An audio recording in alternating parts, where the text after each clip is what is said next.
बराबर। नारायणं नमस्कृत्य नरं चैव नरोत्तमं देवी सरस्वती व्यासं तथा जयो मुदारये नष्टो प्रायशु अभद्रेषु नित्यं भगवत सेवाय भागवते उत्तम श्लोके भक्तिर्भवति नश्यति कृष्णाय वासुदेवाय देवकी नंदनाय च नन्दगोपकुमाराय गोविन्दाय नमो नमः मुखं करोति वाचालं पुङ्गुं लङ्घते गिरिं यत्कृपात्तमहं वन्दे परमानन्दो माधवम् श्रीगुरुदिनतारणं श्रीचैतन्येश्वरम् हरे कृष्णा। तो 2 दिन का गैप के बाद फिर हम लोग भागवतम का क्लास में जुड़े हैं। और भागवतम का क्लास शुरू होते ही सब भूख प्यास सब मिट जाते हैं। मैं भागते हुए 7 बजे आके घर में पहुंचा हूँ। नहा के फिर तुरंत नहा के बैठ गया, बोला ये मिस नहीं होना चाहिए, बाकी काम तो चलते जाएंगे, है ना। तो प्रभु जी, आज मैं पढ़ूंगी, बहुत दिन हो गए मुझे पढ़े हुए। अच्छा ठीक है, कभी आप भी जरूर से कभी मैंने पढ़ेंगे तो नहीं पढ़ा था, हम तो लोग ऐसे कहाँ से कहाँ तक है थोड़ा सा एक बार हमारा पोजीशन समझ जी। लेते हैं। जी। हम लोग है नैमिषारण्य के जंगल में है, वहाँ पे सूतो गोस्वामी शौनक आदि ऋषि को बता रहा है। सुखदेव गोस्वामी परीक्षित महाराज को जो ज्ञान दे रहे थे वो रिप्ले करके सुना रहे थे। कौन? सूतो गोस्वामी। इसका मतलब हम जो भागवतम का श्रवण कर रहे हैं, समस्त भागवतम पूरा सूतो गोस्वामी का मुख से ही सुनेंगे, है ना। जी। जब भी वो अलग अलग प्लेटफॉर्म के बारे में होगा, लेकिन डिस्प्ले रिप्ले उन्होंने ही करेंगे और कोई नहीं, वही कंट्रोलर। जैसे संजय ने हमको भगवत गीता के अंदर हमको अलग अलग रूप से दिखाया है ना। किसने दिखाया? संजय ने दिखाया ना। सब कुछ जो भी है भगवान से अर्जुन का जो वार्तालाप हो रहा था, कौन नरेट कर रहा था? संजय कर रहा था ना। संजय तो इसी धृतराष्ट्र को इसी बता रहे। प्रकार इसी प्रकार सुतो गोस्वामी पूरा नरेट कर रहा है कहानी। अच्छा, नरेशन में किस किस रेफरेंस ले रहा है? एक, सुखदेव गोस्वामी परीक्षित महाराज के बीच में वार्तालाप हो रहा है, और उसी वार्तालाप के अंदर ही हम लोग प्रवेश कर गए कहाँ पे? जो नारद मुनि ब्रह्मा जी को प्रश्न पूछ चुके हैं। क्या ये सृष्टि कैसे हुआ, सृष्टि का आदि में कौन है, किस प्रकार हुआ है, इसके बारे में ब्रह्मा जी को प्रश्न पूछे। तो ब्रह्मा जी को पहले नारद मुनि ब्रह्मा जी को ही स्वयं सृष्टिकर्ता मान रहे थे, है ना। तो ये चीज ब्रह्मा जी ने बहुत अच्छा ढंग से क्लियर किए कि मैं कोई सृष्टिकर्ता नहीं हूँ, मेरा ऊपर भी कोई सृष्टिकर्ता है, वो परम भगवान है, बोल के भगवान का विराट रूप का व्याख्या किया जाता है दोबारा। और उसका शरीर का अलग अलग पोजीशन के बारे में बताते हैं। और 14 लोगों के बारे में बताते हैं, जो ऊपर है 6 और नीचे है 7 लोग, है ना। तो इस जी। 7 लोग के बारे में बताया जाता है क्या? सुतल बीतल सुतल अतल, अतल बीतल सुतल, तलातल महातल रसातल और पाताल, नीचे की ओर 7, और ऊपर है भूलोक, स्वर्गलोक, वहाँ जनलोक, तपलोक, महरलोक, जनलोक, अपलोक, तपलोक जी। तपोलोक और ब्रह्मलोक। जो फाइनली जो वो है, ब्रह्मलोक जी। का नाम क्या है? तपोलोक है, ब्रह्मलोक का नाम ही तपोलोक सतलोक। है। सत्यलोक। सतलोक। सतलोक, अच्छा, ब्रह्मलोक करा। तो ये टोटल ऊपर 6 और नीचे 7 लोग है।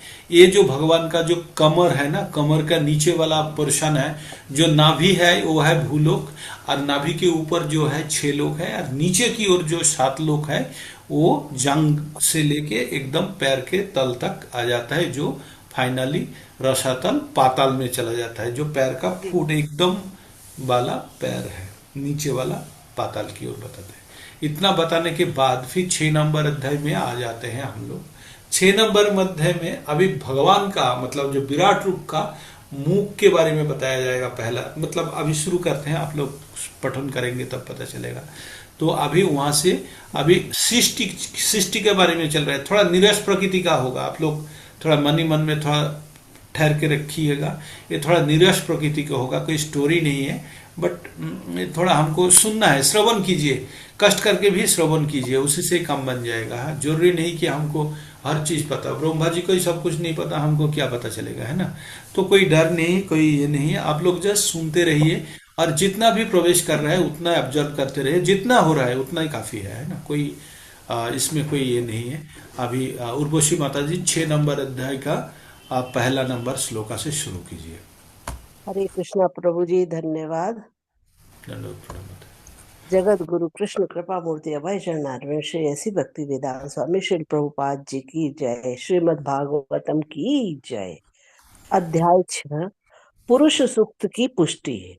ब्रह्मोवाच वाचां वहन्ने मुखं क्षेत्रं छन्दसां सप्तधातवः हव्यकव्यामृतान्नां जिह्वा सर्वरसस्य च। वाचां वन्ने मुखं क्षेत्रं छन्दसां सप्तधातवः हव्यकव्यामृतान्नानां जिह्वा सर्वरसस्य च। ब्रह्मा उवाच, ब्रह्मा ने कहा, वाचाम वाणी का, वन्ने अग्नि का, मुखम मुख, क्षेत्रम जनन केंद्र, छंदसाम वैदिक मंत्रों का, यथा गायत्री का, सप्त सात, धातवः त्वचा तथा अन्य 6 स्तर, हव्य कव्य देवताओं तथा पितरों को दी गई भेंट, अमृत मनुष्य का भोजन, अन्ना नाम सभी प्रकार के खाद्य पदार्थों का, जिह्वा जीव, सर्व समस्त, रसस्य समस्त व्यंजनों का, च भी। ब्रह्मा ने कहा, अनुवाद, ब्रह्मा ने कहा, विराट पुरुष का मुख वाणी का उद्गम केंद्र है और उसका नियामक देव अग्नि है। उनकी त्वचा तथा अन्य 6 स्तर आवरण वैदिक मंत्रों के उद्गम केंद्र हैं और उनकी जीभ देवताओं, पितरों तथा सामान्य जनों को अर्पित करने वाले विभिन्न खाद्यों तथा व्यंजनों, रसों का उद्गम है। ब्रह्मवाच वाचां वहन्ने मुखं क्षेत्रं छन्दसां सप्तधातवः हव्यकव्यामृतान्नानां जिह्वा सर्वरसस्य च। तात्पर्य श्री प्रभुपाद जी के द्वारा श्री प्रभुपाद जी की जय। यहाँ पर श्री भगवान के विराट रूप के ऐश्वर्यों का वर्णन हुआ है। यह कहा गया है कि उनका मुख सभी प्रकार की वाणी का उद्गम केंद्र है और इसका अधिष्ठाता अग्निदेव है। उनकी त्वचा तथा शारीरिक रचना के अन्य 6 स्तर गायत्री जैसे 7 प्रकार के वैदिक मंत्रों के सृजन केंद्र हैं। गायत्री समस्त वैदिक मंत्रों का शुभारंभ है और श्रीमद् भागवतम के प्रथम खंड में इसकी व्याख्या की गई है। चूंकि जितने सृजन केंद्र हैं वे श्री भगवान के विराट रूप के विभिन्न अंग हैं और चूंकि श्री भगवान का रूप भौतिक सृष्टि से परे है, अतएव यह समझना चाहिए कि वाणी, जीव तथा जीव, त्वचा इत्यादि से यह बोध होता है कि श्री भगवान का दिव्य रूप इनसे रहित नहीं होता। भौतिक वाणी या भोजन ग्रहण करने की शक्ति मूलतः श्री भगवान से उत्पन्न होती है। ऐसी क्रियाएं मूल आगारों के विकृत प्रतिबिंब हैं। दिव्य अवस्था भी आध्यात्मिक विविधता से रहित नहीं होती।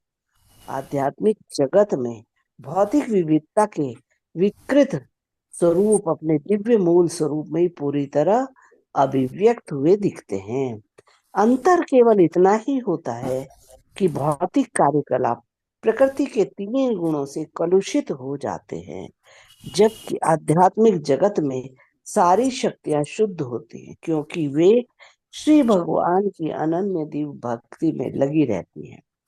आध्यात्मिक जगत में श्री भगवान प्रत्येक वस्तु के भव्य भोक्ता हैं और सारे जीव भौतिक प्रकृति के गुणों के कल्मश से रहित श्री भगवान की दिव्य प्रेममयी सेवा में लीन रहते हैं।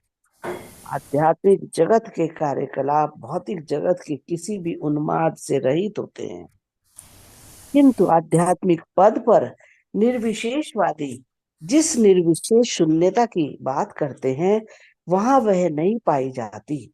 नारद पंचरात्र में भक्तिमय सेवा की परिभाषा इस प्रकार दी गई है। ये तो प्रभु जी आपने बता रखा हमें श्लोक। सर्वोपाधि विनिर्मुक्तम तत्परत्वेन निर्मलम ऋषिकेन ऋषिकेश सेवनम भक्तिरुच्यते। एक बार और पढ़ू प्रभु जी इसको। पढ़िए पढ़िए पढ़िए पढ़िए, बहुत निर्मल सुंदर हो है ये बहुत। जाएगा। हाँ, निर्मल हो जाएगा। सर्वोपाधि विनिर्मुक्तम तत्परत्वेन निर्मलम हृषिकेण हृषिकेश सेवनम भक्तिरुच्यते।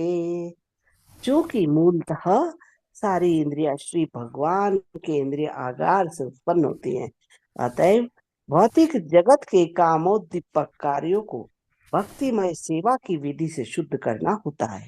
और इस तरह हम अपने भौतिक कार्यों की वर्तमान अवस्था को शुद्ध करके जीवन की पूर्णता प्राप्त कर सकते हैं। शुद्धिकरण की यह प्रक्रिया विभिन्न उपाधियों की धारणा से मुक्त होने की अवस्था से प्रारंभ होती है। प्रत्येक जीव किसी न किसी सेवा में लगा है, चाहे वह अपनी सेवा हो या अपने परिवार, समाज या देश इत्यादि की सेवा हो। लेकिन दुर्भाग्यवश ऐसी सारी सेवाएं भौतिक आसक्ति के कारण ही संपन्न की जाती हैं। भौतिक आसक्तियों को मात्र श्री भगवान की सेवा में बदल देना चाहिए, और इस प्रकार इस भौतिक आसक्ति से मुक्त होने का उपचार स्वतः प्रारंभ हो जाता है। हरि बोल।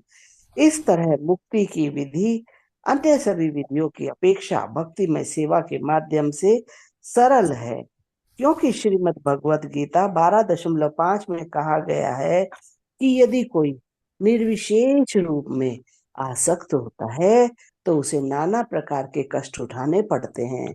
क्लेशो अधिकतर तेषाम अव्यक्तासक्त चेतसाम। उसके बाद क्या है? उसके बाद अव्यक्तो ही गतिर दुखम देहो बुद्धिरो वापते। सुंदर माता जी, सुंदर रूप से पठन कर लिए हैं। और ये श्लोका जो है ना, ये काफी देर तक विश्लेषण करने वाला श्लोका है। हरे कृष्णा। जी हम प्रभु लोग जी, ये जी पूरा ही पूरा बहुत सुंदर है। हाँ, ये श्लोका जो है, ये श्लोका क्या व्याख्या कर रहा है, थोड़ा सा आप लोगों का दृष्टि चेंज कीजिए। हाँ, दृष्टि चेंज कीजिए। हम लोग क्या करेंगे, इसको समझने का प्रयास करेंगे। भगवत गीता में हम लोग 15 नंबर अध्याय में एक पेड़ के बारे में पढ़े थे, पता है? अश्वत्थ वृक्ष जो है, उल्टा लटका हुआ है पेड़। उल्टा पढ़े हैं लौटा ना, हुआ है। याद है आप लोगों को? तो विपरीत जिसका प्रतिबिंब है। हाँ, विपरीत प्रतिबिंब है। तो ये जड़ जगत जो है, ये आध्यात्मिक जगत का उल्टा विकृत प्रतिबिंब है ना, जी परभाटेड परभाटेड एंड इन्वर्टेड, जो भी बोले, परभाटेड रिफ्लेक्शन है। तो इसका मतलब यहाँ पे जो जो चीज है वो चीज वहां पे भी है। कहाँ पे है? जो असली, जो दर्पण में आप जो प्रतिबिंब देख रहे हो, वो प्रतिबिंब अवश्य ही बाहर कोई ना कोई है ना।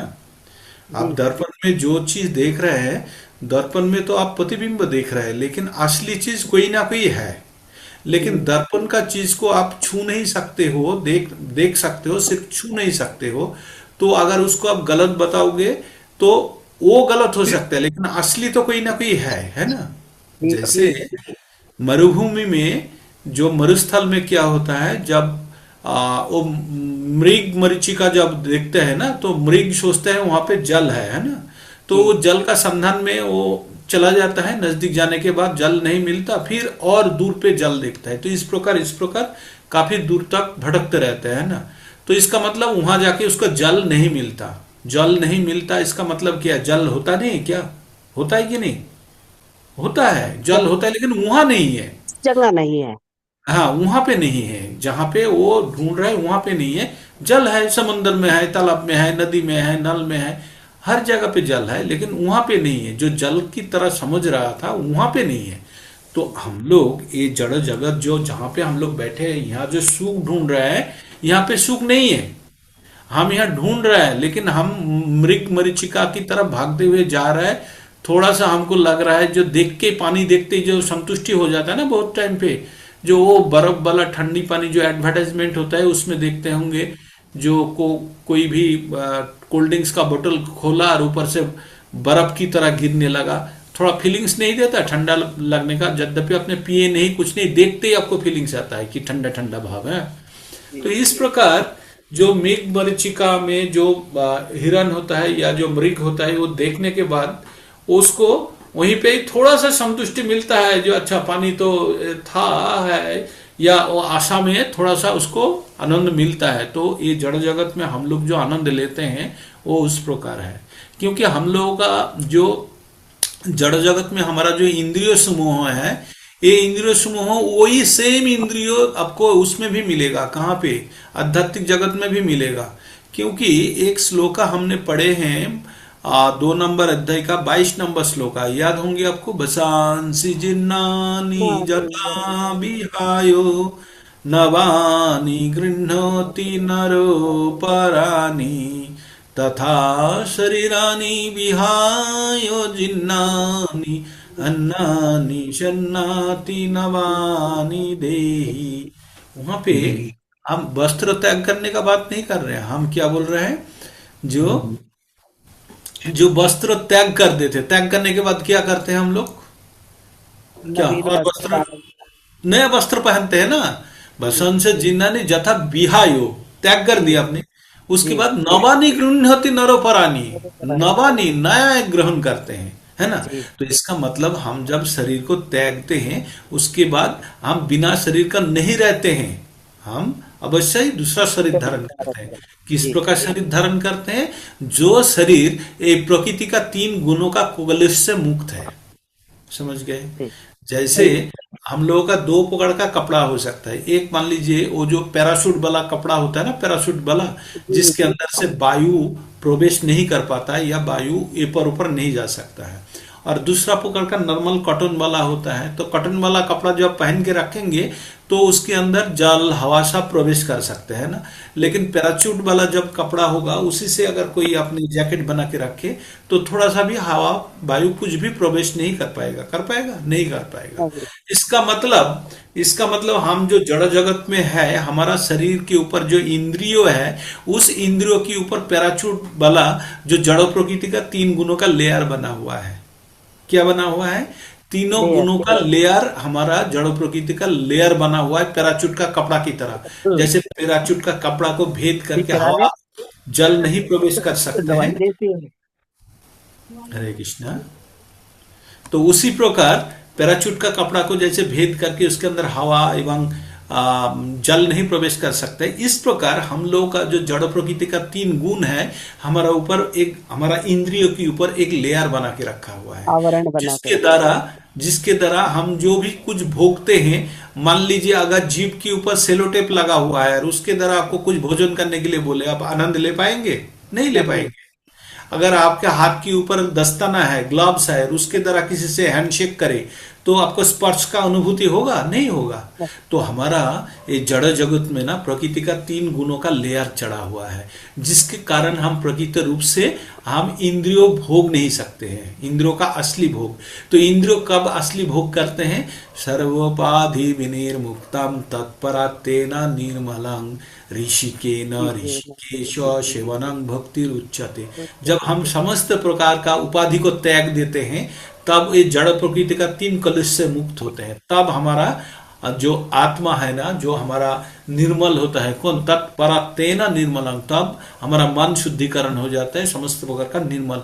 और तब हम जब ऋषिकेश का सेवा देते हैं तो प्रकृति रूप से ऋषिकेश का सेवा दे सकते हैं। कौन? ऋषिकेनो, मतलब इंद्रियों द्वारा ऋषिकेश का सेवा दे सकते हैं। ये है प्रकृति उद्देश्य। लेकिन हाथ में ग्लव्स, शरीर में पॉलिथीन वाला कपड़ा पहने रहे तो आप आलिंगन करें तो स्पर्श अनुभूति नहीं ले पाएंगे। तो प्रकृति का जड़ कलुष हम लोगों को फंसा के रखा है। दैट इज सेकेंड पार्ट गया। फर्स्ट पार्ट में क्या है? अभी भगवान का बारे में बताते हुए ब्रह्मा जी बहुत हर्षित होते हुए बता रहे हैं। क्या? भगवान का जो मुंह है ना, मुंह से क्या उत्पन्न हुआ है? जीवा से जो वाणी उत्पन्न हुआ है ना, वो वाणी के लिए, वाणी का देवता कौन है? वाणी का देवता कौन है? बोलिए, अग्नि। इसलिए बोलता है ना, मुंह से आग निकल रहा है, बोलता है कि नहीं? जब कहीं कड़ा कड़ा बात बोलते हैं तब बोलते हैं मुंह से अग्नि निकल रहा है। हाँ? तो मुंह से अग्नि, जो देवता का, अग्नि देवता का उत्पत्ति भी जीवा है, और जो वाणी का जो उत्पत्ति भी जीवा देवता से है होता वो है। भी अग्निदेव। हाँ। और बाकी चीज बताया, क्या बताया यहाँ पे? जो गायत्री गायत्री छंद जो है, छंद 7 प्रकार का छंद होता है ना। तो शरीर में 7 प्रकार का धातु होता है, हमारा शरीर में 7 प्रकार का धातु होता है। तो बोलते हैं त्वचा होता है, मांस होता है, देन मज्जा होता है, हड्डी होता है, या इस प्रकार का 7 धातु होता है। ये 7 धातु से 7 प्रकार का छंद उत्पन्न हुआ है। क्या? जो गायत्री छंद है ना, ये गायत्री मंत्र भी है जो जी हम लोग 1.1 नंबर अध्याय 1.1.1 जो श्लोक हमने पठन किए, उसके अंदर गायत्री छंद के बारे में बताया गया है, जीव गोस्वामी द्वारा दिए गए तात्पर्य के अनुसार है। तो वहां पे परम सत्यम परम धीमहि बोल के है ना, सत्यम परम जी धीमहि, तो वो है गायत्री मंत्र का अंश है ना, धीमहि। जो लास्ट में हमने बोलते हैं ना, ओम भू स्वः, तो लास्ट में क्या होता है? धीमहि। तो वो धीमहि जो है गायत्री मंत्र से लिया गया है। तो वही चीज बता रहा है कि जो गायत्री मंत्रों के साथ और 6 छंद, एक्चुअली गायत्री मंत्र का जो है गायत्री का छंद के लिए बात कर रहा है। जो छंद में सेरा क्या है, भगवान ने 10 नंबर अध्याय का जब विभूति के बारे में बताया जाता है, तो भगवान जब छंद का उल्लेख करता है तो बोलता है मैं गायत्री हूं, है ना। तो गायत्री जो छंद है उसका सर्वश्रेष्ठ माना जाता है। तो इसी प्रकार गायत्री और 6 छंदों भी भगवान का 7 धातु से उत्पन्न होता है। तो इस प्रकार हम लोग जो, और जो भगवान का जो भोग प्रदान किया गया, वहां पे जो बोला ना, जो देवताओं को जो दिए गए उनका जीव से देवताओं, और देवताओं का जो अर्पित जो करने वाले जो विभिन्न खाद्य, तथा पितरों को जो 2 प्रकार का अर्पण होता है, देवता को भी अर्पण होता है, पितरों को भी अर्पण होता है। तो जो अर्पण किए जाने वाले खाद्य हो वो अमृत समान है क्या, मनुष्य के लिए, है ना। तो उसी का ही बात बोल रहा है, जो देवता के लिए अर्पित होने के बाद ही, या भगवान का अर्पित होने के बाद ही जो बनता है वो अमृत तुल्य है। तो यहीं पे उल्लेख होगा अमृत का, नहीं है। और उनके जीव देवताओं और पितरों तथा सामान्य जनों के लिए अर्पित करने वाला विभिन्न खाद्यों तथा व्यंजनों का रसों का उद्गम है, क्या है? वो है भगवान का जीव। इसका मतलब है हम लोग जो भी चीज हमारा पास है, समस्त कुछ भगवान के पास है, समझ गए। हम लोग ऐसा कुछ नहीं है, आप एक किराना दुकान में गए हैं, जाके कुछ खरीद के लेके आ रहा है, दुकान से लेके आ रहा है ना, आप जी बैग में कुछ खरीद के लेके आ रहा है, जो भी आपका बैग के अंदर है वो समस्त कुछ किराना दुकान में है कि नहीं? जी जी आपके पास कम कम परिमाण में खरीदे हैं, लेकिन ज्यादा ज्यादा परिमाण में वो दुकान में है। दुकान में इसका है। मतलब ये है हमारा पास जो भी कुछ है, समस्त कुछ भगवान के पास है।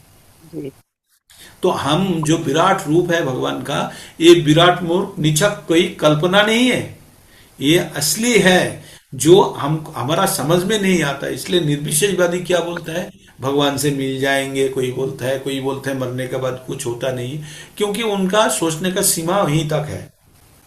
ये जो हमारा जो हाथ पैर इंद्रिय समूह अगर हो सकता है, तो जहां से सृष्टि हुआ उनके पास तो अवश्य ही है। एक जो मूर्तिकार जो मूर्ति बनाते हैं, वो जब मूर्ति बनाते हैं तो उसका स्वयं का शरीर है ना, तभी ना मूर्ति बनाता है। जी अगर तो इसलिए बोला है, जो निराकार जो है, निराकार ब्रह्मो का अगर जो पूजा करता है या पाठ करते हैं, वो केवल विफल ही कष्ट भोगता है। इसलिए बोला क्लेश अधिक तरस्तेषाम अव्यक्तो आशक्त चेतसम अव्यक्तो ही गतिर दुखन देह बुद्धिरो व्याप्त होते। तो इस प्रकार बताया गया है। तो ये श्लोक बहुत ही इंपॉर्टेंट है। इसको अगर हमने और भी गहराई से इसको तत्व जानने का कोशिश करें, तो एक पूरा क्लास, एक एक्चुअली भागवतम का क्लास का उद्देश्य यही है कि जो जो ज्ञान है ना, संपूर्ण रूप से सबके अंदर प्रवेश कराने का प्रयास किया जाए। यद्यपि ये चैप्टर काफी निराश लगेगा आप लोगों को, लेकिन इंफॉर्मेटिव एवं फिलोसॉफिकल है, और हम इसका अंदर जो भी तथ्य दिया गया है उसको छोटा छोटा करके निचोड़ के उसका रस आस्वादन करने का प्रयास करें, है ना। क्योंकि ये कोई हमको सिलेबस कंप्लीट करके हमको कोई अवार्ड फेवार्ड लेना नहीं है। भगवत गीता भागवतम का जो ज्ञान है हमको वो आरोहण करना है ना। तो ऐसा नहीं कि क्लास 6 में पढ़ते जियोग्राफी पढ़ने में अच्छा नहीं लगता, सोचते 7 में उठ जाए तो जियोग्राफी से बच जाएंगे, नहीं बच सकते हैं। हर वक्त आपको वो सब्जेक्ट अपियर होते ही जाएंगे। तो ये जो हम पठन करेंगे, जहाँ पे आप रस आस्वादन नहीं कर पा रहे हैं हम लोग, वहां पे जानिए हमारा निष्ठा का कमी है, इसलिए नहीं हो पा रहा है। अगर निष्ठा रहा तो अवश्य रस प्राप्त होगा, है ना। ये तो ये विराट रहा रूप एक। से जो पढ़ा था ना प्रभु जी, विराट रूप का ही इसमें सारा दिखाएंगे कि भगवान के मुख और क्या क्या किस किस से देवता है कौन है। तो पिछले वाला अध्याय में भी हम काफी विराट रूप के बारे में भगवान का, उसी का जी व्याख्या का एक्सटेंशन चल रहा है अभी। तो जी वहां पे पूरा शरीर के बारे में बताया, अभी यहाँ पे माइन्यूटली चला गया, वहां पे ब्रॉडर एस्पेक्ट दे दिया था ग्रहोलोक के बारे में। अभी बोल रहे देव देवता का सृष्टि एवं जो वाणी का सृष्टि। हमने इसके पहले किया पढ़ा, वो जो पंचभूत से किस प्रकार अलग अलग होता है। तो पहले किया था, पहले था धनी, धनी से आकाश, आकाश से क्या हुआ वायु, तले धनी, आकाश, धनी से आकाश, आकाश से वायु, वायु से क्या मिला स्पर्श, और उसके बाद क्या मिला अग्नि से, वायु से अग्नि, अग्नि से आकार मिला, और अग्नि से जल। तो क्या हुआ आकाश, दोनों वायु, को मिला मिला के बन जल। जाएगा। जी आ दो दो को फिर मिला के बन जाएगा, जैसे आकाश अग्नि इस तरह से करके। हाँ हाँ, तो आकाश, आकाश के बाद हुआ वायु, उसके बाद अग्नि, उसके बाद जल, और उसके बाद भू। तो एक के साथ एक जुड़ते गया। जी आकाश के साथ ध्वनि जो कान के साथ है, देन वायु के साथ स्पर्श जो अपना त्वचा है, उसके बाद अग्नि में आकार आ गया जो आंख का दृष्टि से हम देख सकते हैं, है ना। जी तो जी वो अग्नि जब हो गया तो अग्नि में क्या है, उसमें ध्वनि है, उसमें स्पर्श है, और उसमें आकार है। उसके बाद जल आ जाते हैं। तो जल जो हो जाता है उसमें क्या होता है, उसमें ध्वनि है, उसमें स्पर्श है, उसमें आकार है, रस और है। क्या है उसमें स्वाद है, जीवा जी वाला, है ना। और उसके जी बाद जो धरती शुरू हो जाता है, मिट्टी व भूमि हो जाता है, उसमें पांच हो जाता है। गंध। उसमें क्या होता है, ध्वनि होता है कान, और आपका आ जाता है उसमें गंध। स्पर्श हो जाता है जो आपका वायु, और आ जाता है आपका आकार जो। गंध आ जाता है प्रभु जी। गंध, हाँ, गंध। गंध आ गंध जाता है। गंध आएगा गंध। बाद गंध में, ऐड हो नाक जाता है। में, वो नाक में बाद में आएगा आएगा। गंध। वो पांचों के पांचों इसमें है, सिर्फ गंध हाँ नहीं है, पांचों ही है। मतलब एक के बाद एक बढ़ रहा है, तो पहला वाला तो रह रहा है, उसके साथ दूसरा वाला भी ऐड हो रहा है। तो मैं वही ऐड जी कर रहा था। जी प्रभु उसके जी बाद, ऐसे ही है। हाँ, उसके बाद अग्नि, अग्नि में तीन हो जाता है। जल जब हो जाता है तब चार हो जाता है। स्वाद ऐड हो जाता है, स्वाद मतलब जीवा। तो हमारा कौन सा ऑर्गन रह गया, ज्ञान इंद्रियो, सिर्फ हमारा रह गया नाक वाला है, तो नासिका वाला। तो जब भूमि उत्पन्न होता है तब वहां से गंध। ग्रहण तो वो भूमि में क्या क्या मिल रहा है आपको, मिल रहा है ध्वनि, आपको मिल रहा है वहां पे स्पर्श, वहां पे मिल रहा है आपको आकार, वहां पे मिल रहा है जल, और मिल रहा है गंध। तो आपका पांचों के पांचों इंद्रियों का द्रष्टव्य जो भी वस्तु समूह है, समस्त कुछ वहां पे मिल चुका है। अगला वाला श्लोक कौन पठन करेंगे। श्लोक का बहुत इंपॉर्टेंट है, लेकिन हम लोग एक तो समझते नहीं है, मतलब उतना ज्ञान नहीं है, और थोड़ा निराश प्रकृति का है। फिर भी कोई बात नहीं, नहीं हम प्रभु जी, आप समझाएंगे ना हमें तो हमारी बुद्धि में थोड़ा तो आएगा। नहीं नहीं, आप, मेरा ही बुद्धि नहीं है मतलब। अच्छा, एक दिन आप लोगों को बता रहा था ना ज्ञान एंड बुद्धि क्या है, बताया था। ज्ञान एंड बुद्धि सुन लीजिए थोड़ा सा, कब याद आएगा कि नहीं पता नहीं। ज्ञान, कोई भी पुस्तक या कोई भी चीज हम जब करते हैं, तो वहां से जो इंफॉर्मेशन हमारे पास आता है, तथ्य जो आते हैं हमारे पास संचित हो जाता है, उसको ज्ञान बोलते हैं। क्या बोलते हैं, ज्ञान। तो इसका मतलब आपके, आप कोई चीज सुने हैं, पढ़े हैं, देखे हैं, जो भी है नया चीज, वो आपका दिमाग में स्टोर हो जाता है, उसको बोलते हैं ज्ञान। अभी एक ज्ञान को हम जब सही समय पर सही प्रकार से जब उपस्थापन करेंगे, जब उसको रिप्रेजेंट करेंगे, उसको बोलते हैं बुद्धि। इसका मतलब एक ही क्लास में 50 बच्चे हैं, सभी ने एक ही लेक्चर सुना सुना, सबका मन के अंदर एकदम मन लगा के सुना, सबका मन के अंदर गया, लेकिन जब एग्जाम आया सबका अलग अलग नंबर आ गया। क्यों, सबने उसी वक्त पे सही ढंग से उपस्थापन नहीं कर पाया, किसके आंसर शीट पे। तो इसलिए बुद्धि का परिणाम अलग हो गया, है ना। तो बुद्धि जो है, हम लोग जब बुद्धि को मेजर करते हैं, वह है कि सही वक्त पे सही डिसीजन या सही सिद्धांतों या सही तथ्यों आपको उपस्थापन करना है, उसको बोलते हैं बुद्धि। तो वर्तमान में आर्टिफिशियल इंटेलिजेंस बहुत तीव्र रूप से अब फैल रहा है। तो आर्टिफिशियल इंटेलिजेंस क्या है? जो ये तथ्य ज्ञान जो है एक जगह पे रखा हुआ है और एक हाई स्पीड प्रोसेसर है जो एल्गोरिदम का माध्यम से वहीं से डेटा उठाता है, उठा के प्रेजेंट करता है, वो है आर्टिफिशियल इंटेलिजेंस। और हमारा इंटेलिजेंस क्या है? हमारा दिमाग के अंदर ये सब तथ्य है, लेकिन हम आपको कौन सा देने से आपको अच्छा लगेगा वो विचार करने का जब क्षमता आ गया तो वही डिटेल्स में निकल के आपके सामने स्थापन कर रहा हूं, वो है बुद्धि। समझ में आ गया ज्ञान एंड बुद्धि क्या है? ज्ञान है यानी कि इंफॉर्मेशन, पुस्तक से जो सुनना या पढ़ने के बाद हमारे माइंड में संचित हो जाता है वो ज्ञान वो है कहलाता है। ज्ञान, वो है ज्ञान। ठीक। और बुद्धि सही वक्त पर सही तथ्य का प्रेजेंटेशन, वो हाँ बुद्धि वो कहलाता बुद्धि, एकदम एकदम है। ठीक है एकदम ना प्रभु जी? एकदम सही है। जैसे झगड़ा करते वक्त कई व्यक्ति अच्छा झगड़ालू होता है ना, मतलब तुरंत लॉजिक निकाल के तुरंत झगड़ा कर लेते हैं, तो दे आर इंटेलिजेंट, नहीं तो झगड़ा नहीं कर पाएंगे। लेकिन उसका गलत उपयोग हो रहा है इंटेलिजेंस का। जी। जो जो व्यक्ति झगड़ा करने के लिए आपसे अर्गू करता है, लॉजिक को काटता है, इसका मतलब तुरंत आप जो बोले हैं उसका काउंटर तैयार कर लिया उन्होंने, लेके उसके पास जो तथ्य था उसी से ही आपको अटैक कर रहा है। तरीका तरीका गलत है, लेकिन जो ये है ये इंटेलिजेंस का लक्षण है, ये बुद्धि है इसलिए कर पा रहा है। बुद्धि ना हो तो बोल ही नहीं पाएगा, क्योंकि उसके पास तथ्य ही नहीं है। तथ्य है लेकिन वो प्रेजेंट नहीं कर पा रहा है, तो ये है इंटेलिजेंस। तो हम लोग भागवत जब पढ़ेंगे, भागवतम जब पढ़ेंगे, तो हमारा अंदर तो भगवान तो ज्ञान भर भर के दिया, लेकिन वो ज्ञान को छानेंगे, छान के क्या करेंगे? असली ज्ञान को जिंदा करेंगे, ताजा करेंगे। कौन सा ज्ञान?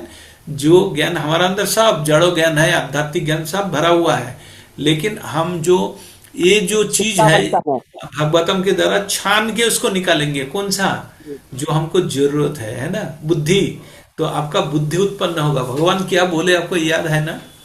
तेषां सतत युक्तानां भजतां प्रीति पूर्वकम ददामी बुद्धि जोगम तम येनो मायुपायन्ति ते। तो भगवान क्या बोला?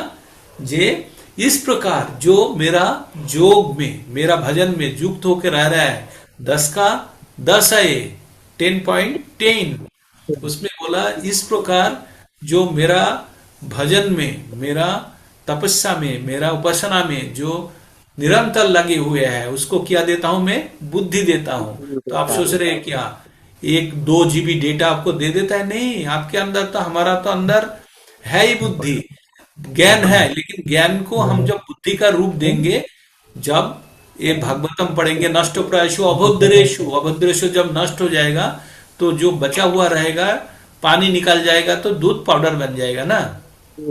तो इस प्रकार हमारा अंदर जब कलुष मुक्त हो जाएगा तो हमारा जो ज्ञान है वहां से छान के आप बुद्धि आपको जब उत्पन्न हो जाएगा, तब आपको जो जरूरत है वो चीज आप छानना शुरू कर देंगे। आपको जरूरत क्या है? भगवान के साथ युक्त होने का। तो वो ज्ञान हमारा स्पष्ट रूप से बाहर आ जाएगा। अभी तो बहुत ही भौतिक चीजों के अंदर वो दबा हुआ है ना। तो जब हमको बुद्धि देंगे तो हम उनको छान के निकालेंगे कि हमारा जीवन में क्या जरूरत है। तो भगवान क्या बोलता है? यानो मायु पायंतुते। तो भगवान हमारा अंदर फिल्टर डालेगा और जो जितना अबुद्धि है, अविद्या है, वो अलग हो जाएगा और बुद्धि बाहर आ जाएगा। बुद्धि का द्वारा हम क्या करेंगे?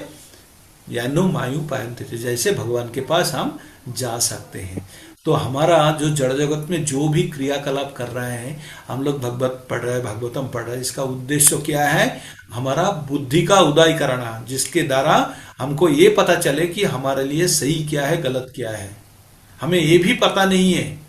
हम 9:30 बजे एक बच्चा खेल रहा है और वो आनंद ले रहा है और उसका पापा बोल रहा है स्कूल में जाओ, और वो बोलता है मेरे को आनंद आ रहा है पिताजी, मेरे को स्कूल नहीं जाना है।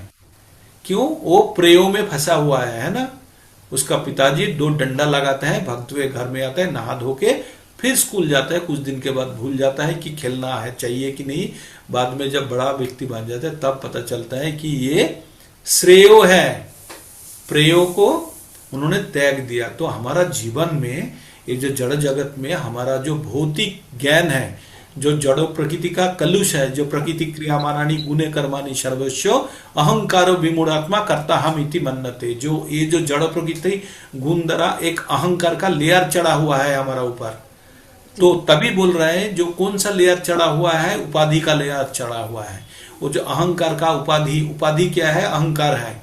ये उपाधि का लेयर को जब तक नहीं हटाएंगे तब तक क्या नहीं होगा, तत्परत्न निर्मलं नहीं होगा।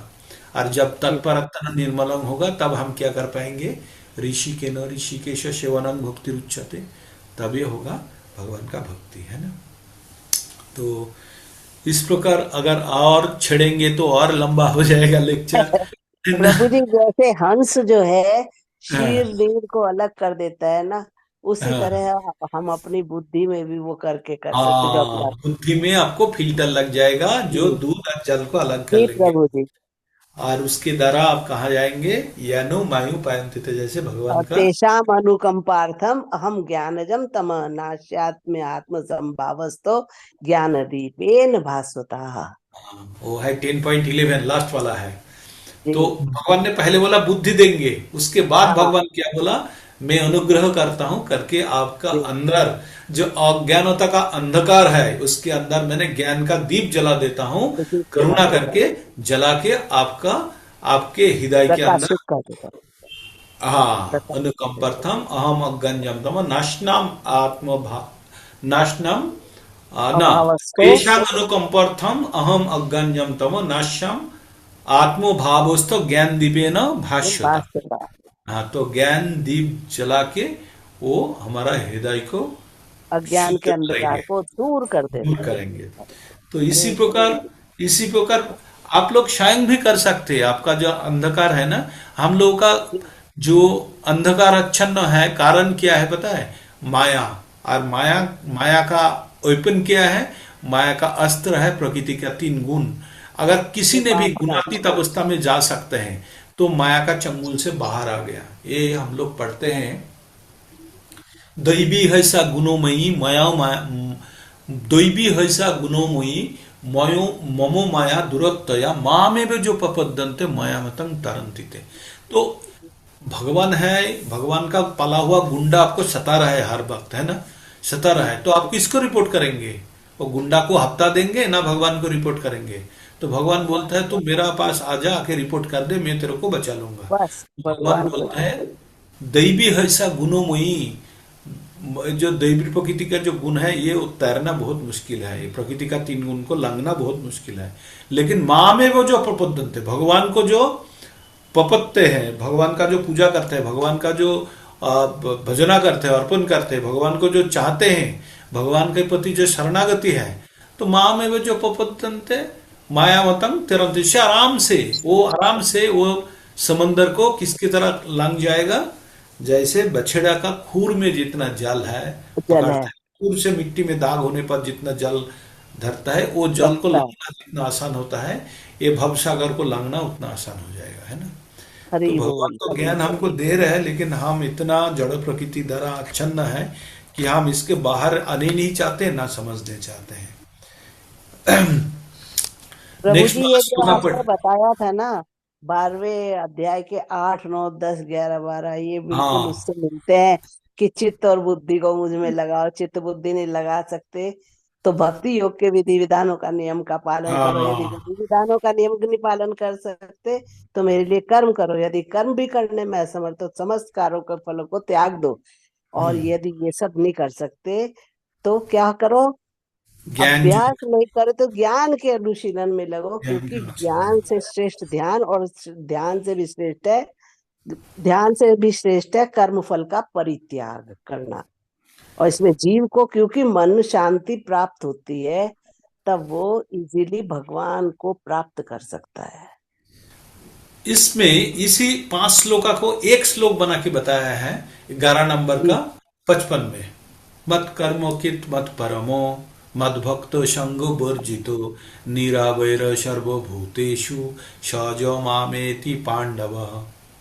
11:55, ये भी नोट करके रखिए, बहुत इंपॉर्टेंट श्लोक है। 11 का 55। जी 11:55 को एक्चुअली जो भक्ति योग में एक्सप्लेनेशन किया है, ये जी 11:55 का ही एक्सपेंशन है, वो वाला 5 श्लोक का। ओके। जी प्रभु जी।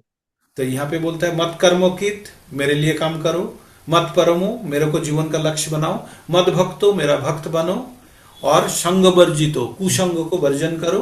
और क्या बोला, और निरावैर्य हो। किसी का आप शत्रु मत बनो, किसी का शत्रु रूप से मत देखो। अगर इस प्रकार आपने मेंटेन करके चलोगे तो you will come to me, there is no doubt in that. Hare Krishna, बहुत अच्छा। हरे कृष्णा। हरे कृष्णा। नेक्स्ट माता जी साध्वी भक्ति देवीदासी माता जी, आपका हैंडरेज देख रहा हूँ। माता जी पठन कीजिए 2 नंबर। आज एक श्लोका में टाइम लग गया। प्रभु जी, चाहे कितना भी टाइम लगे, लेकिन एक हाँ। एक्सप्लेनेशन से ना आत्मतुष्टि सी होती है जो आप बताते हैं।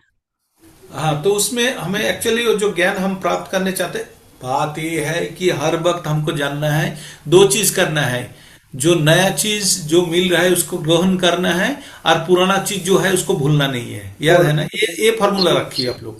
जी। जो नया ग्रहण कर रहा है, ग्रहण करते करते पुराना वाला भूलना नहीं चाहिए। क्योंकि जी। नया ग्रहण कर लिया और पुराना भूल गया तो नहीं होगा। इसलिए नया जब ले लेते हैं हम, लेने के साथ ही पुराना वाला का भी पुनर्आलोचना कर लेते हैं। जी। तभी जितना भी व्याख्या, इसलिए तात्पर्य इसलिए इंपॉर्टेंट हो जाता है कि नया वाला तो ग्रहण करे और पुराना वाला को भी एक बार साथ में शरण करके, जैसे हम लोग ले रहे थे ना, जो धनी जी। के साथ आकाश के साथ, धनी से आकाश, आकाश से वायु, वायु मतलब हो जाता है धनी एवं स्पर्श, उसके बाद हो जाता है अनल मतलब अग्नि, अग्नि में क्या हो जाता है, आकार आ जाता है। इसका मतलब ध्वनि स्पर्श आकार, उसके बाद जल आ जाते हैं। जल जब हो जाता है तब उसमें क्या आ जाता है, स्वाद भी आ जाता है। ध्वनि स्पर्श आकार एंड शब्द, उसके बाद मिट्टी, मिट्टी में किया जाता है और गंध आ जाता है। तो क्या हो जाता है, ध्वनि स्पर्श आकार, ध्वनि स्पर्श आकार, शब्द और आ जाता है आकार, और स्वाद और गंध आ जाता है। तो मतलब एक के साथ एक जोड़ के 5 में पहुंच गया। तो हम लोग जब भी कोई भी चीज हम पठन करेंगे, उसके साथ पुराना वाला चीज को थोड़ा सा मिला लेंगे तो पुराना वाला भूलेंगे नहीं। जी प्रभु जी। साध्वी भक्ति देवी देशी माता जी, आप पठन कीजिए।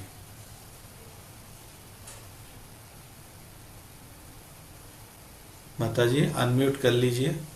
साध्वी भक्ति देवी दासी माता जी। ऑस्ट्रेलिया में रात हो चुका है। हाँ, ओम नमो भगवते वासुदेवाय। मैं पढ़ रही थी लगातार। ओम नमो भगवते वासुदेवाय। ओम नमो भगवते वासुदेवाय। अध्याय 2, स्कंद 2, अध्याय 6, श्लोक संख्या 2। सर्वासूनां च वायोश्च तन्नासे परमायणे अश्विनोरोषधीनां च घ्राणो मोद प्रमोदयो। सर्वासूनां च वायोश्च तन्नासे परमायणे अश्विनोरोषधीनां च घ्राणो मोद प्रमोदयोः। शब्दार्थ। सर्व सभी, असुनाम विभिन्न प्रकार की प्राणवायु, च तथा वायु वायु का, च भी तत् उसकी, नासे नाक में, परम आयणे दिव्य जनन केंद्र में, अश्विनों अश्विनी कुमार देवताओं का, औषधि नाम समस्त जड़ी बूटियों का, च भी घ्राण घ्राण शक्ति, मोद आनंद, प्रमोदयो विशिष्ट खेल। उनके दोनों नथुने हमारे श्वास के तथा अन्य सभी प्रकार की वायु के जनन केंद्र हैं। उनकी घ्राण शक्ति से अश्वनी कुमार तथा समस्त प्रकार की जड़ी बूटियां उत्पन्न होती हैं, और उनकी श्वास शक्ति श्वसन शक्ति से विभिन्न प्रकार के सुगंध उत्पन्न होते हैं। सर्वासूनां च वायोश्च तन्नासे परमायणे अश्विनीरोषोदधीनां च घ्राणो मोद प्रमोदया। अब आ गया 3। रूपाणां तेजसां चक्षुर्दिवं दिवः सूर्यस्य चाक्षुषी कर्णो दिशां च तीर्थानां श्रोत्रम् आकाशशब्दयोः।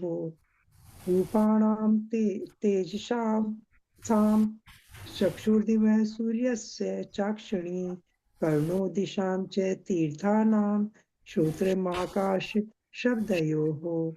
शब्दार्थ।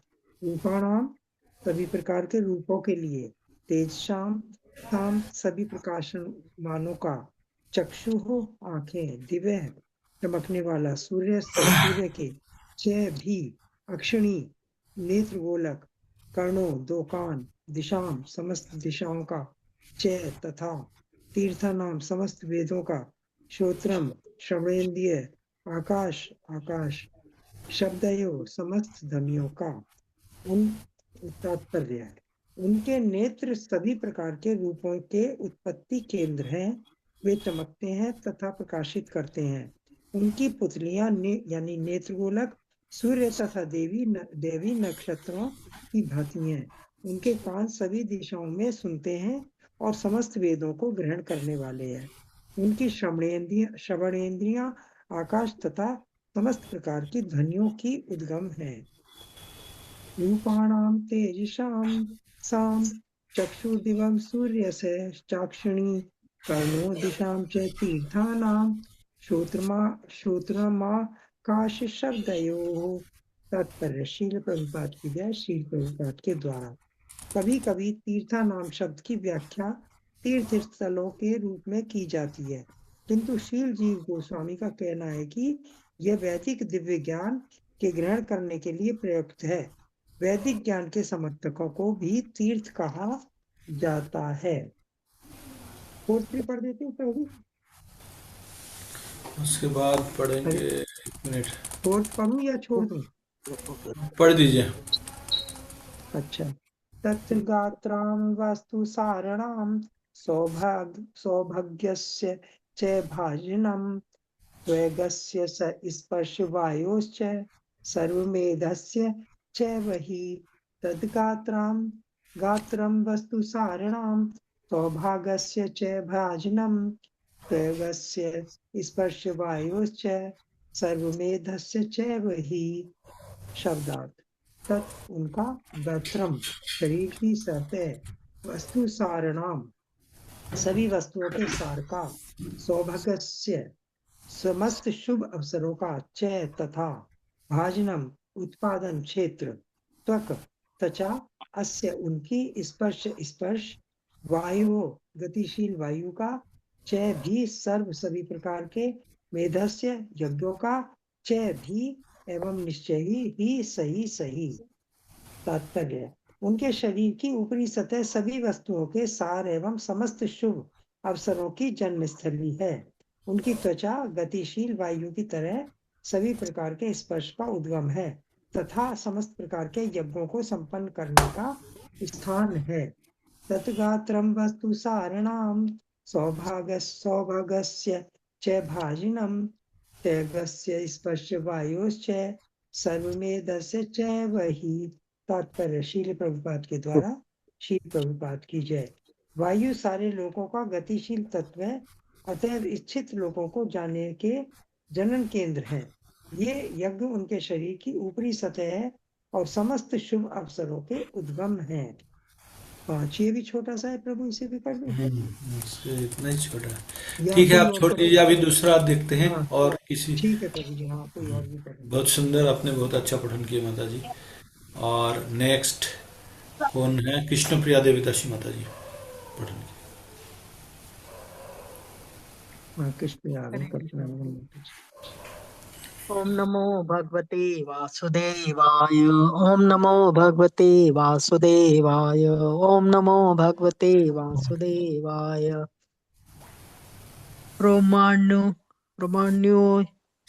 रोमाण्युद्धिज्य जातीनां यैर्वा यज्ञस्तु सम्भृतः केशशं शृणुखान्यस्य शिलालोहाभ्रविद्युताम् रोमाण्युयुद्धभिजजातीनां यैर्वा यज्ञस्तु सम्भृतः केशशं शृणुखानस्य शिलालोहाभ्रविद्युताम्।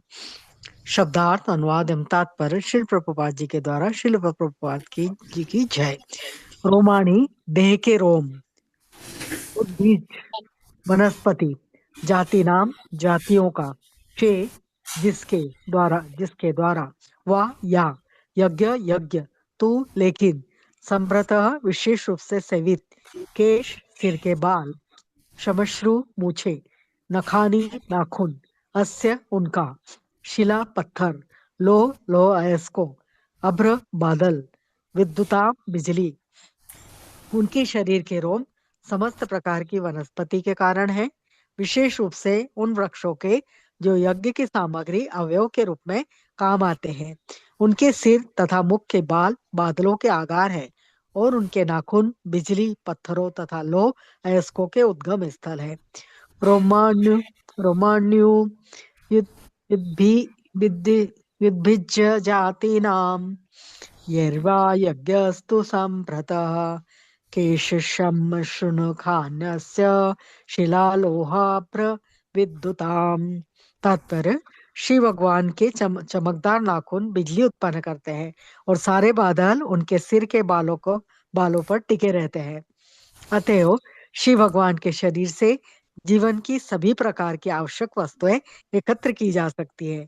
इसीलिए वेद इसकी पुष्टि करते हैं कि श्री भगवान समस्त उत्पन्न वस्तुओं के कारण है। श्री भगवान समस्त कारणों के परम कारण है। हरे कृष्णा, हरि बोल। हरे कृष्ण। हम लोग जब कोई किराना दुकान में कोई खरीदने जाते हैं, थोड़ा देर पहले जो एग्जांपल दे रहा था, तो वो जैसे साबुन रखा हुआ है तो अलग अलग प्रकार का बहुत साबुन रखा होगा। जहाँ पे आपको मस्टर्ड ऑयल रखा होगा वहाँ पे मस्टर्ड ऑयल रहेगा। तो मतलब बहुत परिमाण में अलग अलग जगह पे अलग अलग प्रकार का वस्तुएं रखा हुआ है ना। लेकिन मनुष्य जब बैग में खरीदा तब एक ही बैग के अंदर सब भर के लेके आ जाते हैं। तो भगवान का रूप का जो अलग अलग ऑर्गन का जो व्याख्या किया जा रहा है, वहां से अलग अलग प्रकार का वस्तु ये आपको मिल सकते हैं। यद्यपि हमारा पास सब मिला जुला है, एक ही जगह पे कॉन्सेंट्रेटेड है, एक ही बैग के अंदर हम भरे हुए हैं, और भगवान का अलग अलग जगह पे सुंदर रूप से रखा हुआ है। तो इसका मतलब क्या हुआ, जो हमारा पास जो है अवश्य ही भगवान के पास है। भगवान के पास जो है वो हमारा पास जरूरी नहीं कि हर कई चीज है, लेकिन हमारा पास जो है वो अवश्य भगवान के पास है। समझ गए कि 10 के अंदर 5 अवश्य है, 5 के अंदर 10 नहीं है। भगवान के अंदर हम लोग है, तो हमारा पास जो भी है समस्त कुछ भगवान के पास है।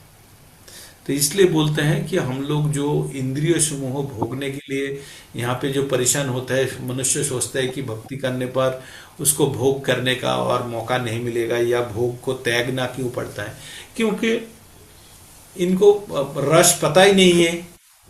इनको रस पता ही नहीं है। जो सूखा चीज पा रहा है उसका ही नशा में ही मग्न है, तो उसी को ही रस समझ रहा है। तो इसलिए जो हमने बोल रहा था ना, बसंत से जिन्ना ने जब बसंत त्याग देते हैं तो बिना कपड़ा के नहीं रहता है, दूसरा कपड़ा पहनते हैं, और वो पहनता है स्पिरिचुअल बॉडी, जहाँ पे प्रकृति का 3 गुण द्वारा ये जो अपना आत्मा कभी कलुषित नहीं होता है तो एकदम शुद्ध रूप से भगवान के साथ आराम से भगवान का सेवा करते हैं और पूर्ण आनंद लेते हैं। जब ड्राइवर कोई मर्सिडीज गाड़ी में बैठ के उसको मालिक को बैठा के लेके जाता है तो ड्राइवर पूर्ण आनंद लेता है गाड़ी के अंदर बैठने का। कोई उसको ऐसा है कि ड्राइवर को ठंडा हवा या अच्छा एम्बियंस या अच्छा गाना सुनने को नहीं मिलेगा, इस प्रकार तो नहीं होता है। तो इसका मतलब भगवान का सेवा में जब नियुक्त हो जाएंगे तो उस चीज का जो आनंद है, भगवान जिस प्रकार आनंद लेंगे उसी प्रकार ही आनंद लेने को मिलेगा। कब? जब हमारा तत्परतेन निर्मलम, जब हमारा उपाधि से मुक्त होकर आत्मा को निर्मल करेंगे। तो वही चीज हम लोग अभी जितना भी श्लोका पढ़े, भगवान का अलग अलग अंग का अलग अलग चीजों का रिप्रेजेंटेशन है। और आवाज कट रही है प्रभु जी। हाँ प्रभु जी, नहीं प्रभु जी, हमें तो क्लियर आ रही है। रही है, हमें तो आ रही है सबको आ रही है। बिल्कुल एकदम क्लियर आ रही है। हाँ प्रभु जी के में कुछ गड़बड़ होगी, हो सकता है प्रभु जी, दोनों साइड से कुछ गड़बड़ होगा, तो आप थोड़ा सा ये कीजिए। प्रभु जी। जैसे कैंटो 1 के 11वें अध्याय के श्लोक में जब कृष्णा जी द्वारिकाधीश गए थे तो उसमें भी एक बताई थी शुष्क के ऊपर कि जो वहां के नगर वासी थे द्वारिका के, तो उन लोगों के मन में वैदिक शुष्कता नहीं थी स्वागत में। तो शुष्कता का मतलब है मतलब ड्राइनेस। उनके जी वो सरस भाव से कर रहे थे, और प्रत्येक घर में वो थी। ये नहीं जैसे कि प्रधानमंत्री नरेंद्र मोदी यदि कहीं जाते हैं तो राजपथ पे या कहीं भी जाएंगे तो एक ही लोकेशन पे उनका स्वागत होगा ना, लेकिन ऐसा नहीं। भगवान जब द्वारकाधीश में प्रवेश किए थे तो समस्त द्वारकाधीश के नागरिकों ने सरस हृदय से अपने घर में जो उपलब्ध था उससे उनका स्वागत किया था। हाँ, तो इसके साथ और एक छोटा सा एग्जाम्पल भी दे सकते हैं। मोदी जी ने बोला था ना, जब कोरोना हो गया था 5:15 पे थाली बजाना, तो जी सबने थाली बजाना शुरू कर दिया था ना, थाली या जो भी है जी जी वाद्य यंत्र जी जो बजाए जी थे। इसका मतलब मोदी जी यहाँ पे प्रेजेंट नहीं है, लेकिन उसका जो भाव है, उपस्थिति हर जगह पे है ना। जी तो इस जी प्रकार भी आप सोच सकते हैं, भगवान ऐसे भगवान का तो विस्तार अलग अलग है। एक 16,100 रानी है, तो 16,108 उनका महल महल। भी है, उसके अंदर सबको स्थापन किया, और वो स्वयं को विस्तार भी करते थे। जी इवन हमने ब्रह्मा का जो बीमोहन है ना, वो जो मेला है, लीला जी है, जिसमें उन्होंने बछड़ा और सब वो चुरा लिए थे, चुरा लिए थे, तो जी वहां भी वो भगवान ने स्वयं को विस्तार किए हैं। तो विस्तार भगवान किए को हैं। जी विस्तार करने में कुछ नहीं है। एक्चुअली हम लोग भगवान के बारे में हम छोटा दृष्टि से सोचते हैं, इसलिए भगवान को मूर्ति के अंदर समाहित करते हैं ना। भगवान ऐसा नहीं है, मूर्ति एक ग्लोब है। ग्लोब का जो घर में रहता है ना हम लोगों का, एक गोलक जो रखते जी नहीं, देखते हुआ दुनिया अमेरिका से अफ्रीका कितना दूर है, स्केल से मापेंगे तो जी जी जी 1 फीट भी नहीं होगा। यद्यपि वास्तव में तो ये नहीं है। तो इस प्रकार भगवान को भी हम और मूर्ति के अंदर उस प्रकार ही देखने का प्रयास करते हैं, जैसे समस्त एनर्जी उसी में कंसंट्रेटेड हो। जी प्रभु जी। 10 मिनट 10 मिनट। भगवान हाँ में विष्णु रूप में सब कुछ है, हम लोगों में अणु रूप में। हरे हाँ, वहां पे जो भी है सब यहाँ पे है, लेकिन यहाँ पे अणु परवर्टेड, रूप में, मतलब अच्छा उस आंशिक प्रकार रूप नहीं से। है। आंशिक रूप, हाँ, मतलब थोड़ा थोड़ा दे के रख के बताया कि है ही कुछ। जी ये लंबा वाला तात्पर्य है, ये 6 नंबर वाला। तो आज यहीं पे विराम खत्म कर देते हैं, 8:30 बज गया। जी जी और प्रभु जी, मुझे एकदम याद आ गया, आपने शुष्क भाव कहा ना, मैंने कहा वो वाला पढ़ा था हमने कैंटो 1 के 11वें अध्याय में। शुष्क, ऐसे शुष्क तो हमको ये भी ड्राई को ही बोलते हैं, मतलब रस का अभाव जो ड्राई हो जाता है, हाँ, ड्राई रस का बोलते हैं अभाव ना। मतलब भाव भक्ति के साथ नहीं, हाँ, भाव रस नहीं है, रस राग नहीं रूप है। में किया। जी जैसे निराश, निराश बोलते हैं उसको। नीरज। जी जैसे हमने ड्राई फ्रूट बोलते हैं, जिस फ्रूट के अंदर कोई रस नहीं है, है ना, जी तो नष्ट नहीं होता। तो इस प्रकार, तो आज यहीं पे विराम लेते हैं, फिर कल जब शुरू करेंगे तो आप लोग, कल मंगलवार है ना, हाँ, तो ठीक है। तो हम लोग 7:15 पे ही कोशिश करेंगे जुड़ने का।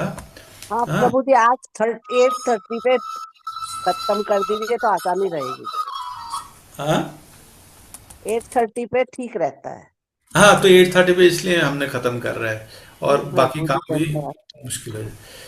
वंशा कल्पतरुभ्यश्च कृपा करिए सिंधु एव च पतितनां पतिता नाम पावनेभ्यो पावनेभ्यो वैष्णवेभ्यो हरे नमोस्तुते कृष्ण। नमो ओम नमः। नमः अच्छा लग रहा है, ये वाला भी अच्छा धन्यवाद है। प्रणाम प्रभु जी। हरे हरे कृष्णा। कृष्ण प्रभु हरे जी, कृष्ण प्रभु जी, प्रणाम धन्यवाद सभी प्रणाम। लोगों को हरे कृष्ण प्रणाम। प्रभु जी, हरे हरे कृष्ण।